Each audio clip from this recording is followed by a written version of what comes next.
Patadusa nthawi yaitali asanachite posti uthenga wina uliwonse pa Facebook page yake.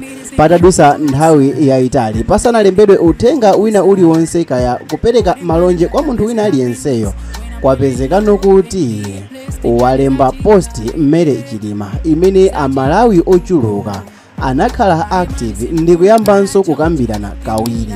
Koma nkhani ndi yakuti kwenikweni chimene chikuvuta kapena kwenikweni chimene chikufuna Mary Chilima ndi chani? Dzina langa ndine Sam Mavita, tiyeni tikhale limodzi.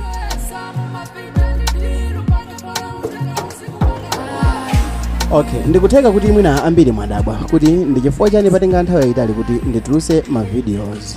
Well, ndikuyankhani kumapeto kwa video iyi, koma tiyeni tiunikirepo zinthu zingapo. Monga ambiri tikukumbukira bwino, pa 10 Juni mchaka cha 2024 panachitika ngozi ya ndege kwathu kuno ku Malawi. Anthu ochuluka anataya mioyo. Anthu okwana 9 ndi amene anafa pa ngozi imeneyi. Mwa anthuwa ndikuphatikizapo Saulos Chilima, mabodyguard awo, komanso kuphatikizapo onse amene amayendesa ndege, kuphatikizapo mamembala ena a chipani cha UTM. Kuchokera mu nthawi imene iwowa anamwalira, mafunso ochuluka akhala akufunsidwa makamaka kwa anthu amene amayeneka kukhala responsible. Ndikuyankhula kuti responsible chifukwa chakuti tonsefe tikudziwa bwino kwambiri kuti ngakhale ndege imauluka, koma kwathu kuno ku Malawi tili ndi nthambi ya aviation imene imaona kwambiri nkhani zokhuzana ndi kuuluka mmwamba. Tili ndi ndege imene inkauluka ija inali ya asilikali, ndipo kwa asilikali kwawoko alinso ndi nthambi imene imayang'anira kwambiri nkhani zokhuzana ndi ndege.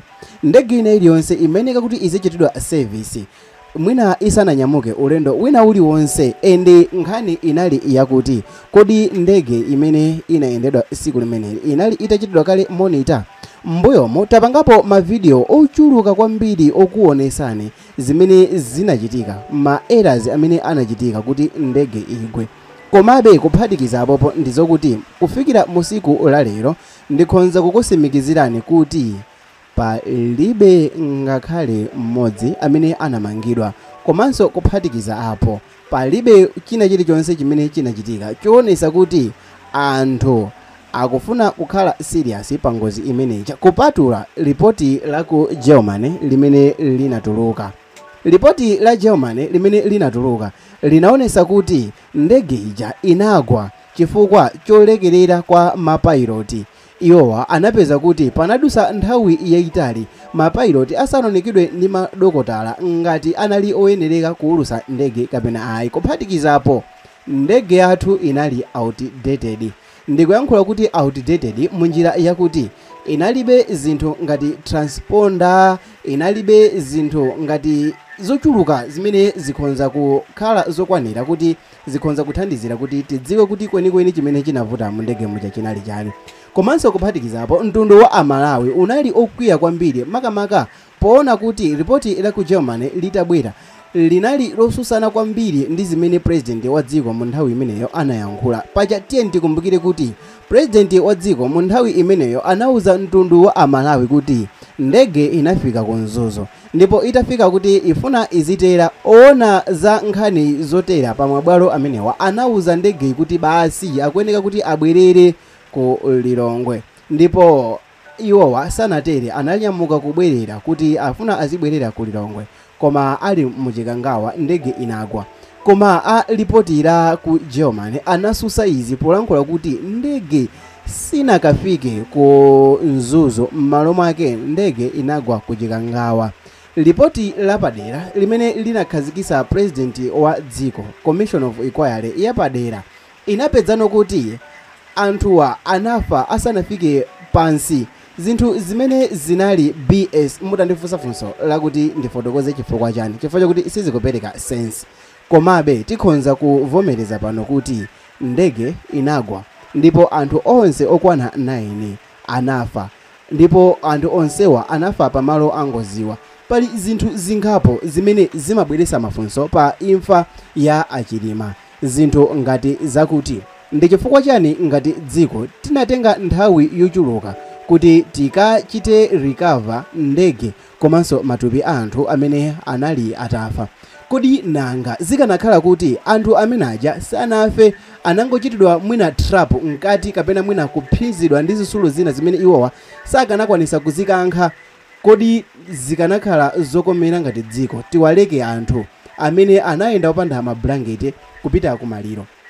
Zikanakhala zokusangalatsa ngati dziko tiziganiza kuti tapha anthu munjira yakuti tinawalekerera kutchire okhaokha? Okay, well, awo ndi maganizo anga chabe, koma ndikhonzanso kukusimikizirani pano kuti ngati mungakumbukire bwino za usiku umene uja wapa 10 Juni mchaka cha 2024, president wa dziko anayankhula kuti ntchito yosaka ndege imeneyi unalitu usiku umene ndikuyankhula izi. Iwo anayankhula kuti ntchito yosaka ndegeyi ili mkati ndipo ikupitirira. Koma chodabwisa chinali chakuti patangodusa 30 minutes a wireless ina anauza mtundu wa Amalawi kuti basi kwatuluka oda kuchokera ku mtunda kuti ntchito yosaka ndege isiyike chifukwa chakuti kunali chifunga chochuluka komanso kunali showers. Like serious? Dziko serious? Ngati mukuona bwinobwino mchithunzi chanucho pamene pagwera ndegepo ndi midzi ndi paphiri ndipo midzi yake ndi yomwe mukuyionayo, sikuti ndi patali penipeni ayi.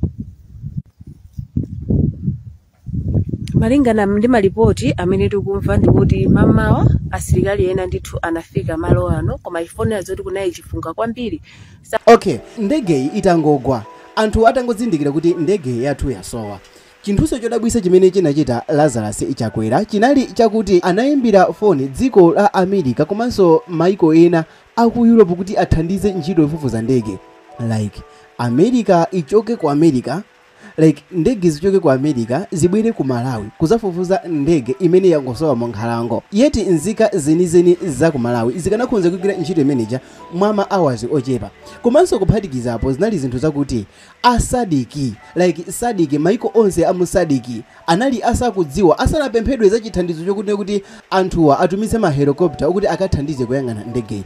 Tiyeni tikumbukire komanso tiganizire kuti ndikofunikira kwambiri kuti timvesese kuti dziko la Malawi litavutika nthawi ina yake ndi namondwe wa Freddy, boma la Tanzania linatumiza ndege zake ku Malawi kuti zizathandize kuwombosa anthu. Wait, ndi chovuta chinali chani? Dziko la Malawi kupempha dziko la Tanzania kuti abale bwerani muthandize kuyang'ana ndege. Chovuta chinali chani kupempha dziko la South Africa kuti pakanatenga maminisi ochuluka motani kuti ndege zichoke ku South Africa zibwere ku Malawi, pakanatenga maminisi ochuluka motani ndege zichoke ku Zambia zibwere ku Malawi, poyerekeza kuti ndege zichoke ku America zibwere ku Malawi zizayang'ane ndege. Well, anthu ambiri anali ndi mafunso osayankhika.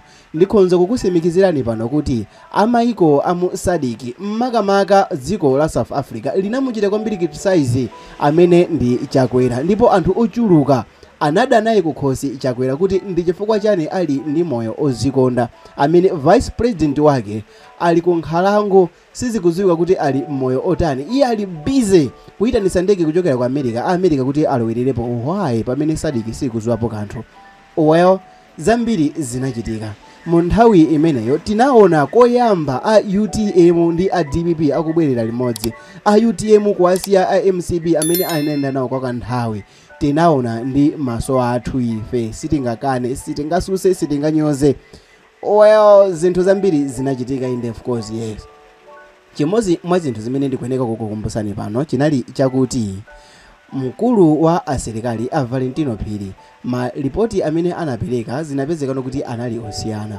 A Moses Kunkuyo mpaka na musiku lalero analephera kuyankha bwino lomwe nkhani yokhuzana ndi black box zimene ndi zinthu zimene zimawakola mpaka na lero. Ndipo ndikukhulupirira ndithu kuti hafu ya anthu amene mukuonera video yi musiku lalero muli ndi idea yolankhula kuti iyeyo anayankhula kuti black box ilipo ndipo ndiyotetezedwa, ngakhale kuti iye uja anayankhula under pressure, ngakhale kuti iye uja anayankhula zinthu zimene samafuna kuti atanthauze motero, koma oweyo dziko linasunga zimene limafuna kuti lisunge. Ndipo anthu ochuluka musiku la lero ndikonza kusimikizirani kuti samakhulupirirabe kuti ndege ija kugwa inali ngozi. Ndipo anthu ambiri amaganiza ngati kuti chipani cha MCP pansi pa Lazarus Makikathe Chakwera ndi limene linagwetsa ndege ija. Ndipo anthu ochuluka amakhulupirira kuti MCP under LCM ndi kuphatikizapo ndi asilikali aku Israeli ndi amene anagwetsa ndege ija. Anthu ambiri amakhulupirira kuti anyamata a chipani cha MCP mophatikizana ndi asikwanje ndi amene anapita kukagwira ntchito yomaliza anthu aja. Ndipo anthu ambiri amakhulupirira kuti target yawo yeniyeni inali Saulos Chilima. Ndi chifukwa chake anapezeka kuti thupi lake silikuoneka ngati munthu wokuti anagwa mu ndege. Thupi lake silikuoneka ngati munthu wokuti anafa chifukwa kuti wagwa mu ndege, koma anagwa chifukwa chokuti mwina mwake amaona nkhanza zina, amalandira nkhanza zina, komanso kuphatikizapo amakwakwazidwa.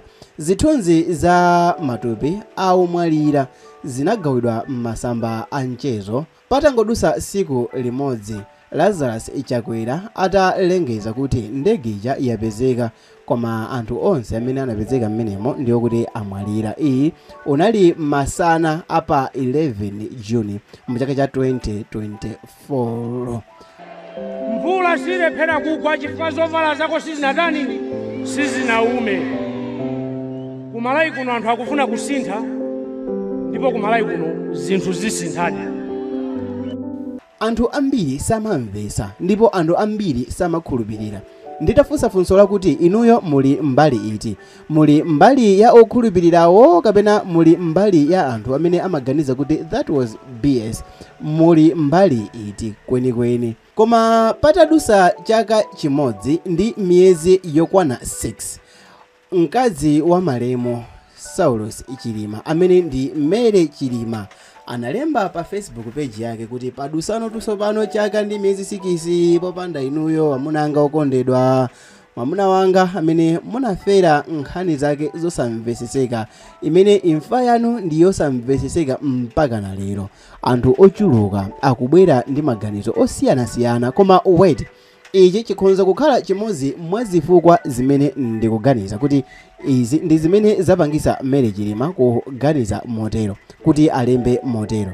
Mere Chilima ndi mmodzi mwa anthu amene ndi odzindikira bwino kwambiri pa nkhani yokhuzana ndi ndale mmene ndale zimayendera, komanso kuphatikizapo ndi Namalira amene ngakhale tonse amene titakhala kuti tabwera mu sympathy yotani sitingamve mmene akumvera a Mere Chilima. Ngakhale tonse titakhala kuti tikuonesa kukhuzidwa sitingakhuzidwe ngati mmene akhuzidwira a Mere Chilima.